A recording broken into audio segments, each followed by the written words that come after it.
Olvidemos por un momento todo lo que sabemos. Vamos a ir muchos años atrás. Nos vamos a situar en una selva o en un bosque, un lugar frondoso, con mucha vegetación. Está anocheciendo y de pronto vemos que unos rostros muy extraños comienzan a acercarse a nosotros por entre las ramas, por entre las hojas, primero caminando, luego corriendo. Nos damos cuenta de que tienen lanzas que son de un color blancuzco y sus rasgos son realmente extraños. ¿Qué haríamos en ese caso? Somos Tuki Corvus y esto es Noche de Susurrantes. Y entonces esta tribu que se llama los Azaro se ven en un conflicto con una tribu vecina, y entre medio de este conflicto ellos no eran tan buenos guerreros. Entonces, ¿qué es lo que pasa? Se ven superados en número, en condiciones de batalla, y lo que ocurre es que tienen que recurrir a su ingenio. Y para ir contextualizando un poco este tema, con la arcilla del río Azot, que era el río que estaba ahí, ellos empiezan a crear unas máscaras, digamos, como una especie de cascos que representaban los espíritus, digamos, como malignos en este caso, y como la arcilla era blanca, se pintan completos y ganan esta batalla con la tribu vecina, digamos, con los conflictos que tenía, que vamos a comentar más adelante, y nos da cuenta de la astucia de esta tribu en particular, que si bien no teniendo tantas habilidades para la batalla y el combate, digamos, cuerpo a cuerpo, recurren a la inteligencia y a la astucia y a la espiritualidad que ocuparon a su favor para intimidar al enemigo. ¿Qué tal si hablamos un poquito de algunos datos ya más duros, sí, algunas cosas? Bueno, al final lo espantaron a través del miedo. A través del miedo, exactamente, sí. Eso fue lo que hicieron. Y utilizando sus mismas como creencias, porque, bueno, ellos eran seres muy espirituales, o sea, personas muy espirituales, y finalmente usaron algo que en lo que ellos creían, que el color blanco, por ejemplo, que era el color de la arcilla que ellos tenían en sus tierras, ellos se pintaban el cuerpo completamente con esta arcilla, y bueno, estas cabezas de arcilla, estas máscaras, eran todas blancas. Entonces ellos parecían un espectro, un espíritu, y asimismo lograron asustar a... Claro, y aparte que ellos fueron muy estratégicos y atacaron de noche. Lo hablamos como un hecho porque esto ocurrió una vez. Y después lo que se hacía como que se conmemoraba esta batalla, y ya todas las pinturas, digamos, corporales o las máscaras empezaron como a mejorar en cuanto a calidad, al diseño, al adorno. Pero claro, ellos como bien dices tú, atacan de noche y con el reflejo de la luna, ellos realmente parecían espíritus, monstruos, sí. Y la tribu contraria o enemiga, a pesar de que eran muy fuertes, los vieron y salieron despavoridos huyendo y perdieron, digamos. Sí. Son unas máscaras que les aconsejamos que las busquen. Ellos se llaman Azaro, con S, para que lo googleen. Y las máscaras tienen todos rasgos distintos, muy marcados, muy extraños. Algunas incluso tienen dientes de animales que ellos le insertan, qué sé yo, ramas y otras cosas. Son como personalizadas cada una, porque no hemos visto dos iguales. Se puede decir que es algo igual donde dejan salir su creatividad también, porque ahora, claro, como decía Omar, es algo que como que se conmemora. Ellos recuerdan ese día, esa victoria, la celebran. Claro. Entonces, claro, cada año hacen sus máscaras, las fabrican, como que es como mantienen. Un ritual, es como una especie de ritual, ya que se mantiene y salen en los bosques, ¿cierto? Y recorren. Está una tribu que hay que aclarar, que es de Papúa Nueva Guinea, en Oceanía. Y hay algo que a mí me llama mucho la atención, que es el tema del color blanco, que para ellos representa la muerte, debido al color de la tez de su piel, es como contraria, ¿cierto? Más oscura, por decirlo de una manera, y el blanco era como la muerte, la palidez, como Lo comentábamos un poco antes, como decías tú, cuando una persona muere, que se pone pálida, ¿cierto? Como la representación de un espectro, de algo ya sin vida. Claro, y ahora esta es como una tradición que va pasando, digamos, como de generación en generación. Se le ve como a los niños que hacen sus máscaras también de esta tribu, y todos pintados de blanco, y tú los ves así como en las fotografías que estamos viendo nosotros. Miedo, sí. Y da miedo. Ellos también hacían, bueno, aparte de las máscaras, que es como lo más clásico, pero hemos visto también algunos que se ponían como una especie de garras, se insertaban algo como en los dedos. Claro, una especie de tubo que terminaba en forma puntiaguda, y así andaban también con estos dedos largos que lo hacían aún más claro, podían ser con madera, como con hojas. Claro, era como si tuvieran garras, como los dedos eran como, se veían como muy largos. Se veían como una criatura no humana, la verdad, da miedo. Acá hay un dato como muy curioso, que dice que el libro de los récords Guinness declaró a un ave que vive allá en Papúa Nueva Guinea, que se llama casuario, parece que es un ave solitaria. Casuario. Sí. Es una ave solitaria que después del avestruz es la ave más pesada del mundo. Y bueno, en el récord Guinness se declaró como una de las aves más peligrosas del mundo. Como las más peligrosas del mundo, ya que pueden ocasionar lesiones mortales a un humano, pueden desgarrar la piel muy fácilmente porque tienen unas garras afiladas. Y bueno, las mujeres de esta tribu, las mujeres Ázaro, confeccionan sus faldas con plumas de esta ave, que nos da un vistazo a la capacidad como bélica igual de esta como peculiar tribu. O sea, ellos igual son osados. Claro, y también eso hace referencia al cuento, digamos, esta leyenda de victoria que ellos tuvieron, que aún siendo, digamos que como un poco bélicos, como se les cataloga con el enfrentamiento de estas aves, digamos, la otra tribu vecina era más poderosa, digamos, más fuerte, tenía más capacidad bélica, y ellos se vieron superados, tuvieron que recurrir al ingenio. Estaban superados en número, claro, presa también. Claro, hoy en día ya no son así, es una tribu ya que es más accesible. De hecho, si tú buscas en internet, encuentras videos en YouTube de cómo ellos diseñan sus máscaras, las hacen, que son como cascos, ¿cierto? De estos hombres de barro, y tienen diseños muy particulares, terroríficos. Sí, no, hay algunas que son muy, muy extrañas, porque hay algunas que vemos que son como, no sé, rasgos más de hombre igual, pero más exagerados, no, como más rasgos humanos, pero más exagerados, nariz más grande, cosas así.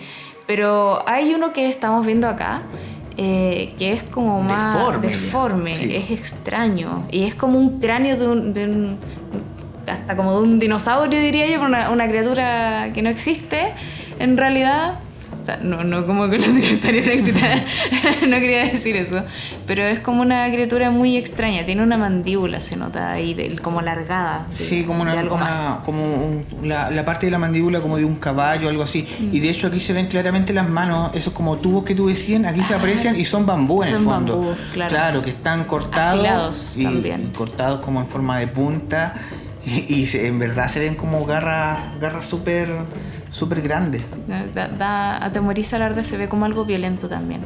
Igual, nosotros estábamos pensando un poco, nos acordamos con todo este tema de las máscaras, y dijimos, oye, ¿qué pasa si el tema de los egipcios no fue algo similar? Porque ellos igual tienen dioses con cabezas curiosas.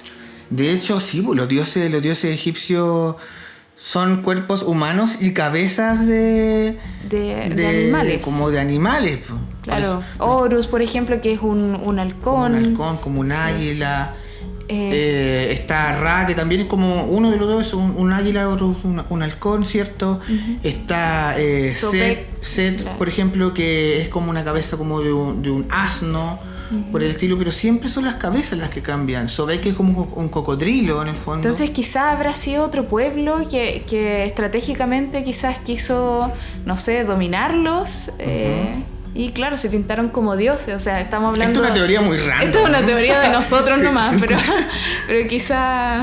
Claro, porque imagínate tú vienes de un lugar como lejano, que tiene conocimientos de como superiores a a ellos. Claro, inocencia también, porque no estamos hablando de tiempos muy antiguos, o sea, con los egipcios 2000 años atrás, qué sé yo, más. Claro, o sea, considera que los Azaro ganaron esa batalla solo con, ni siquiera la fuerza, solo con su astucia. Se hicieron pasar por espíritus y lograron someter a la otra tribu. Porque ahí no hubo enfrentamiento. No hubo enfrentamiento, fueron a través del miedo que infundieron. Entonces acá estas entidades, ¿qué pasa si hubieran sido otras personas, otras tribus, cierto? O qué sabemos y como que se impusieron. Bueno, es una teoría random que salió y de eso se trata un poco también, de conversar, ir viendo qué pasa. Pero hay algo muy particular, que es como esto de que es como las pinturas corporales, el color blanco que ocupan, como la arcilla, ¿cierto? Para hacer estos como máscaras, digamos, sus accesorios. Y hay otra tribu muy particular, que es como, ¿cómo se llama? Son como los esqueletos bailarines de Simbú. Sí, que ellos pintaban sus cuerpos también de Papúa Nueva Guinea. También de Papúa Nueva Guinea, sí. De negro y blanco, a modo de esqueleto. Y ellos particularmente, por ejemplo, si ustedes buscan las fotos, se ven como que estuvieran pintados los huesos, ¿cierto? Sí, como la estructura ósea de todo el cuerpo. O sea, ellos se pintaban completamente. No era solo la cara, no, completamente de negro y blanco, representando todos los huesos de la estructura ósea. De hecho, claro, incluso la boca se ve muy exagerada, no es como una boca de nosotros que es un poco más ancha, claro, que la nariz, digamos. Acá es una boca pintada sobre el rostro que llega de oreja a oreja, así, muy grande, y los dientes pintados también. Sí. Que ellos también tuvieron, o sea, que ellos se pinten así también tiene que ver con que tuvieron una especie de enfrentamiento y hay un tema de batalla entre tribus. Sí, también fue algo similar, que ellos trataron de espantar a su enemigo de esta manera, como intimidándolos. Bueno, hay algunos datos bastante importantes, por ejemplo, de esta tribu, que la enfermedad y la muerte súbita, por ejemplo, se le atribuyen mucho a temas de la brujería. Sí. ¿Ya? O sea, tú morías de repente y sí, pues más allá de ser una causa natural, para ellos era como una especie de brujería, algo desconocido que pasaba ahí. Igual es curioso porque ellos, con lo que dice acá, lo que estamos viendo es que no tenían ningún sacerdote, brujo, ni nada, ni lugar de adoración, nada, ni un guía espiritual, no. Pero tenían estas creencias aún así. Y ellos creen que el sol es un gran espíritu como de fertilidad. Claro, o sea, por razones, digamos, obvias. No claro, están muy lejos. Pero también le rinden ciertos sacrificios, pero son sacrificios como de cerdos, ciertos claro, animales que ellos sacrifican, y ofrecen al dios sol. También, por ejemplo, cuando uno de los integrantes de esta tribu muere, y según la creencia, por ejemplo, su espíritu se puede mantener cerca del lugar donde fue enterrado. Claro. Pero si fue asesinado o se murió con causas pendientes, sí, porque quedaron cosas sin resolver por ahí. Claro, va a vagar por los alrededores del pueblo. Sí, entonces, no se va como a un infierno o algo así, no, queda ahí a los alrededores. Sí. Dando vueltas. Esta tribu en particular, no se sabe mucho de ellos porque también viven muy aislados. También viven muy aislados y se sabe poquito. Hay otra tribu que también viven bastante aislados, que son los sentinelenses, en la isla Sentinel, que pertenece como a la jurisdicción de la India, de la India, digamos. Y es como una isla que igual se encuentra bastante alejada de los puertos más cercanos. Sí, de hecho está como a 1000 kilómetros de cualquier puerto de salida de India continental. Está bastante retirada y es ilegal visitarla, ya por unas razones obvias que les vamos a nombrar acá. Que, bueno, han habido noticias, que esta es del 2018, que mataron a flechazos a un joven aventurero estadounidense. Misioneros también de repente han ido. Claro, pero bueno, pese a la advertencia de que no se acerquen porque ellos igual son hostiles con las personas que vienen de afuera. O sea, de ellos de verdad no se sabe cuántos hay, no se sabe qué idioma hablan, no se sabe qué es lo que hacen, porque en serio es algo donde no han logrado acercarse. Claro, en el fondo es su territorio y no se acercan allá. Ellos manejan muy bien el tema de los arcos, las flechas. Entonces, hacia quien sea que se acerque a las costas, ellos lo matan, flechas, lo matan así directamente. Son muy estratégicos, la verdad. Sí, por ejemplo, si hay un barco que puede naufragar o el agua, digamos, el océano, lleva restos de un barco que naufragó, fierros, cosas así, ellos recogen esas cosas y las usan como propia dentro de lo que se puede observar, pero en el fondo también es una tribu que está muy aislada y si bien hay muchas advertencias de no vayan para allá, no les visiten, siempre hay como aventureros, misioneros que se aventuran por su propia cuenta. Que piensan que va a ser distinto con ellos y no. terminan muertos, digamos. Nosotros acá en Chile también tenemos, bueno, hay también muchos pueblos originarios, tribus, ¿cierto? Pero hay una en particular que también nos recuerda un poco a estas tribus que ya hablamos, que son los Selknam o los Onas, ¿cierto? Que se pintan también. Vamos a hablar un poquito de eso. Sí, bueno, primero explicar quiénes eran ellos para quienes nos escuchan de otros lugares. Los Onas o Selknam, ya... vivían en la Isla Grande de Tierra del Fuego.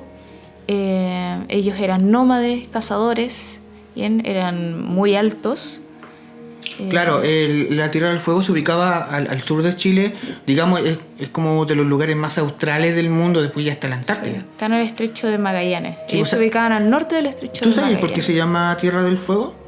No recuerdo bien. Es porque, claro, cuando llegaban, por ejemplo, en el estrecho de Magallanes, cuando pasaban los barcos, se veían muchas hogueras ahí, o sea, no hogueras, sino que se veían muchas columnas de humo. Fogata, columnas de humo así en diferentes lados. Y era claro, porque los Onas o Selknam, que también era un pueblo que se dedicaba a la cacería también, las mujeres, que quienes quedaban ahí a cargo, eran las encargadas de mantener el fuego vivo. Entonces habían como diferentes fogatas, hogueras en distintos lugares, y se veía mucho humo, como mucho fuego, tanto de día como de noche. Entonces, digamos, los colonizadores, entre comillas, o exploradores le empiezan a llamar Tierra del Fuego, un poquito como de historia de por qué se llama así.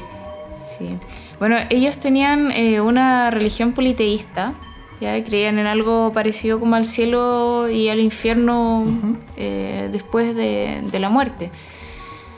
En esta zona igual es súper, súper helado y ellos igual tenían una resistencia excepcional al frío extremo de estos lugares. Ellos se vestían con pieles era el guanaco. De guanaco, sí, pieles de guanaco. De guanaco, sí. Bueno, para abrigarse obviamente, pero a veces andaban a pie pelado, igual se les ve como medio desnudos de repente y para allá corren unos vientos increíbles. Claro, y aquí entra por ejemplo el tema de la pintura corporal, que se relaciona un poco con las tribus que vimos anteriormente. Y claro, hay un mito, por ejemplo, que se llama el Hain, algo por el estilo, sí, y era como la iniciación, digamos, de ser niño a ser adulto, pero esto se daba solamente en los varones, digamos. En los hombres, claro. Solo en los hombres, no en las mujeres. Sí. Y para estos rituales, ¿cierto? Se pintaban el cuerpo con colores como negro o blanco, ¿cierto? Negro, blanco y rojo eran los colores y rojo, que usaban ellos. Sí, el negro, por ejemplo, lo sacaban como del carbón o las cenizas también, el blanco como de la arcilla. Y el otro era el rojo de la sangre. Tierra roja y sangre también. Sangre de la cacería, ¿cierto? Que se usaba. Y como bien decíamos, este ritual era solamente para los hombres, para los varones. Se les sometían a pruebas bastante duras, acorde a su propia cultura, ¿cierto? De resistencia, algunas pruebas de moral ahí que ellos aplicaban. Bueno, igual cuenta la mitología que primeramente, como en tiempos inmemoriales, las mujeres eran las que ostentaban el poder y mantenían como subyugados a los hombres. Toda esta información ustedes igual la pueden encontrar en thenomades.com. Ya pueden buscar a los Onas o Selknam. Bueno, se supone que existía un monstruo en el inframundo llamado Chalpen, ¿se podría decir? Salpen, que exigía carne de caza o los hombres iban a empezar a ser devorados. Así que claro, las mujeres se supone que eran las únicas que podían ser como intermediarias con esta bestia maligna. Enfrentarlo en el fondo. Exactamente, enfrentar a estos espíritus. Bueno, tendieron como una especie de trampa y hacían creer a los hombres que ellas estaban peleando con tenían ese poder espiritual y se pintaban y claro, les daban se pintaban, se hacían máscaras y fingían como que estaban peleando con estos espíritus malignos. Claro, para que los hombres, bueno, al final cazaran y sí, pues se dedicaran solo a eso. devorados. Exacto. Claro, entonces originalmente en este pueblo las mujeres, que eran, digamos, las encargadas como de lo espiritual, se pintaban y como que protegían. Pero se descubre que era una mentira. Era una mentira. Se reunieron todos los cazadores de la tribu y, bueno, violentamente asaltaron la choza de las mujeres y las mataron a todas, excepto a una que era como la líder, la que lideraba esto, que se llamaba Cree. Sí. Cree. Sí, apenas alcanzó a ir, pero consiguió arrancar. Y según la leyenda, ella es quien se convierte como en la luna, ¿cierto? Uh-huh. Una luna dañada, herida por la pelea que se dio en el lugar, porque ella alcanzó a arrancar de pura suerte, entre forcejeo. Y su marido, que era Creen. Sí, que era la persona que los descubrió e informó a todo el resto. Y quien la perseguía también para alcanzarla. Se supone que él se transformó en el sol. Entonces ambos fueron como condenados a perseguirse eternamente. Esa es como la mitología.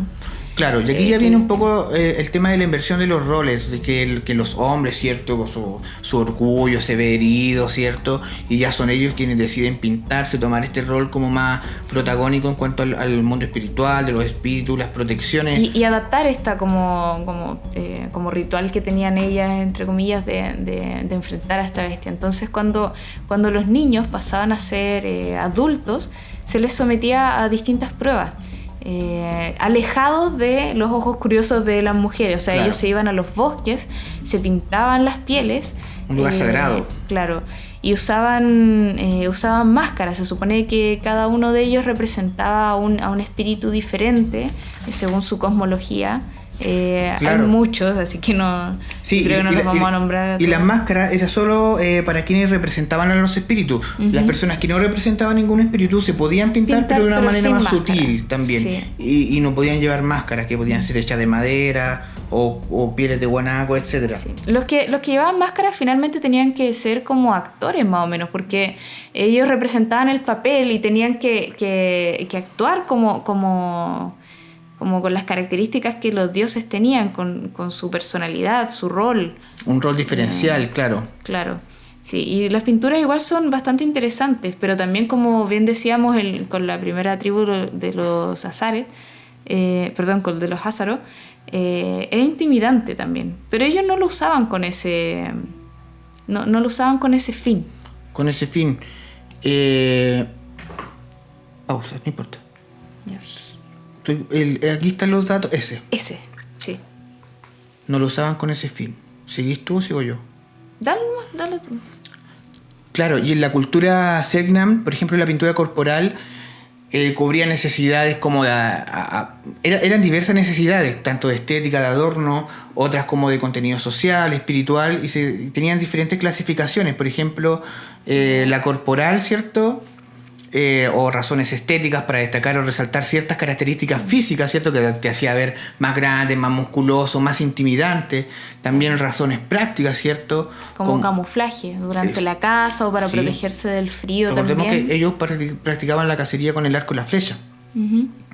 También para fines como comunicativos, como ejercen un rol, digamos, primordial en los códigos sociales que ellos tenían de manera interna como comunidad. Claro, por ejemplo, una pintura, para ir de casa, otra cuando la mujer estaba embarazada, otra... Claro. Ahí tenían como distintos tipos de... Los diseños y la pintura te comunicaba, te transmitía algo, una situación actual que tú podías estar viviendo o que todos podían estar viviendo en ese momento. También podrían ser pinturas como por orden social. Sí. Donde se distinguen orden, quizás jerarquía, ya distintos roles, igual como el del chamán, el hechicero. Y finalmente también con fines espirituales, para practicar algunos rituales como la ceremonia del Hain, que era como en lo que más se utilizaba. Uh-huh. Claro. Resulta que con esta tribu en particular, los Selknam, hay algo muy, muy curioso. O sea, y no sé si tan curiosa es la palabra, es como hay algo muy como trágico en todo esto, que hubo un tiempo donde se empezaron a conocer, digamos, los zoológicos humanos, y donde fueguinos, digamos, y patagones, Selknam, Ona, todo este tipo de tribus, se lo llevaron a diferentes países, a diferentes lugares del mundo, a exhibirse como museos, como piezas, porque eran como distintos, a pesar de que eran humanos, eran humanos, pero en el fondo como que no eran parte de una sociedad, no eran como parte de nada, entonces era como mostraban una figura que era distinta a ti, ¿cierto? Claro, incivilizada. Sí, y no solo esta tribu, sino que eran de varios lugares del mundo, Sri Lanka, tenían de todos los continentes. Sí, y esto se conoció como los zoológicos humanos, incluso acá en Chile hubo un tiempo, digamos, en la fiesta patria del año 1873, se cuenta que en el Palacio de los Gobernadores, que es donde hoy está el edificio de Correos, acá en la Plaza de Armas, en Santiago Centro, se montó una exposición del coloniaje. Y este fue una de las primeras maneras o esfuerzos institucionalizados, ¿cierto?, por recolectar, clasificar y exhibir objetos como representativos nacionales, digamos, pero aparte de como obras de arte, muebles, ¿cierto?, objetos como tal, religiosos también, sí, claro. Se exhibía hombres y mujeres en particular en esta muestra se exhibieron 2 hombres y una mujer que eran fueguinos, ¿cierto?, y que en este caso se titularon como o se presentaron, claro, la prensa los presentó como caníbales capturados en Punta Arenas. Entonces, y no estamos hablando de cualquier prensa, estamos hablando de el Mercurio en esa época, de Valparaíso, los presentó como caníbales. Claro. Y la nota afirma, por ejemplo, que entre ellos habían practicado, se habían comido un contramaestre y unos marineros de una goleta que encalló y naufragó en el sur, que estando en Santiago pidieron comer a un niño crudo. Niño crudo, asado. Hubo muchos mitos como alrededor de esto, igual para ensuciar también un poco su imagen. Estábamos hablando hace un rato comentando este tema, en los que, se buscaba un poco insensibilizar a las personas alrededor de jugaban un poco con esto de sus rasgos característicos, de que si eran muy chicos, de que si eran muy gordos, si eran grandes, si tenían alguna deformidad. Y esto también se asemeja mucho a los circos que se hicieron, ya digamos más actuales, donde se exponía o se mostraba a la gente que tenía deformidades, que la cabeza muy grande, un brazo más corto, un brazo más pequeño. Al final para exhibirlo y burlarse muchas veces. Y esto es lo que el público iba y se iba a reír de estas personas, a deshumanizar en el fondo. Y eso, si imagínense, pasó o pasa con algunas tribus. Y ya los tiempos no están para eso y todavía siguen pasando esas cosas y es terrible. Incluso hay documentales como El Botón de Nácar que tratan, muy recomendado ese documental, si pueden véanlo, que trata sobre esto, sobre los circos, sobre los zoológicos humanos que recorrieron el mundo. Imagínate que estos Selknam que se llevaron murieron en Londres y recién en el año 2010 5 de los cuerpos fueron como repatriados acá y devueltos a la zona sur, digamos, a Tierra del Fuego. Pero es como si llegan los extraterrestres y nos sacan de acá y terminamos muriendo, viviendo el resto de nuestra vida en un planeta desconocido con una civilización completamente distinta, que era lo que se veía acá. Y claro, con estas personas que tienen rasgos distintos, que tenían otro tipo de defectos, se puede decir, se burlaban de ella. O distintas culturas, y al final eso era lo que le atraía a ellos, que era lo que quería ver el público que acudía a estos zoológicos humanos. Querían ver gente diferente, rara, y ojalá, para eso mismo también manchaban mucho su imagen, decían que eran caníbales. Ellos nunca fueron caníbales. Lo que la prensa, digamos, en ese tiempo, los diarios, los medios de comunicación, lo que los historiadores escribían, pero en fin, en el fondo lo que se trata de decir es que, ya que se toca este tema, que ya no, o sea, deshumanizar ya para qué. Entonces ya si se fijan, por ejemplo, el podcast del día de hoy, hablamos un poco de las pinturas corporales, costumbres raras de las tribus, terminamos hablando un poco de esto de los circos, de los zoológicos humanos, Y también quedan todos invitados, si tienen experiencias similares, compártanla, historias de sus pueblos, de sus culturas, de sus países, de las cosas que pasen, independientemente si son buenas o no. Son cosas que son la realidad y hay que hablarlas, y son temas que se deben tocar y no se deben ignorar en el fondo. Incluso para eso estamos, o sea, manden un mensaje, cuéntenos, más allá de estar hablando de historias de suspenso, historias de terror y todo ese tema. Estos temas también son muy controversiales y si se pueden tocar, se tocan, no hay ningún problema. Esperemos que aprendamos de la historia y este tipo de cosas terroríficas, porque de verdad es terrorífico. Claro. Un zoológico humano no se vuelva a repetir nunca más. Sí, bueno, y ya para finalizar, recordarles, los dejamos invitados a visitar todas nuestras redes sociales, en Instagram. ¿Cuántos somos ahí? 2.500. Instagram, 2.500. Somos 2.500 personas ya, hay una comunidad. Estamos creciendo de a poquito, pueden encontrarnos en YouTube. Recuerden que todos los días miércoles tenemos los podcasts, ¿cierto? Vamos a tener un especial de Halloween también ese fin de semana. El especial Día de los Muertos, sí, que ya se viene bastante bueno, bastante nutrido, mucho contenido ahí, bastante interesante. Los días viernes recuerden que están los relatos que se suben a YouTube en formato video, se suben a Spotify en formato de audio, y en Instagram también se suben los videos a IGTV, ¿ya? Y el resto de la semana estamos subiendo contenido variado, ¿cierto? Sobre el suspenso, un poco de terror, del misterio, los procesos creativos que tenemos para hacer los videos, saludos, entrevistas por aquí, por allá, consultas, etcétera. Así que bueno, nos vemos en un próximo podcast. Somos Tiuque Corvus y esto es Noche de Susurrante. Que estés bien, nos vemos en la próxima entrega. Chau.